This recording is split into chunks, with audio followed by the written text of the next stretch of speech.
6:43 ng umaga para sa iba pang balita, hindi pa man tuluyang natatapos, muli na namang gumuho ang bahagi ng flood control project sa Barangay Alicaucao, Cauayan City, Isabela.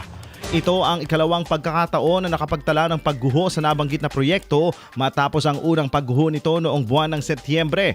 Maliban sa gumuhong bahagi ng proyekto, mayroon na ring maliliit na mga bitak ang kita o nakita sa iba pang bahagi ng flood control project. Matatandaang matapos noong unang pagguho ng nabanggit na proyekto noong Setyembre, kaagad na nagpulong ang LGU Cauayan sa pangunguna ni Cauayan City Mayor Cesar JCD Jr. kasama ang kontraktor ng nabanggit na proyekto upang alamin ang sanhi ng pagguho ng bahagi ng proyekto. Una nang nilinaw ng alkalde na wala umanong direktang kinalaman ng LGU sa flood control projects dahil ang pondo na ginamit sa proyektong ito ay dumaan sa DPWH at ang direktang kausap ng ahensya ay ang kontraktor na mismo. Binigyang diin rin ng alkalde na hangad nilang tiyakin na ang mga proyektong ipinatutupad ay ligtas at mapapakinabangan ng mga mamamayan.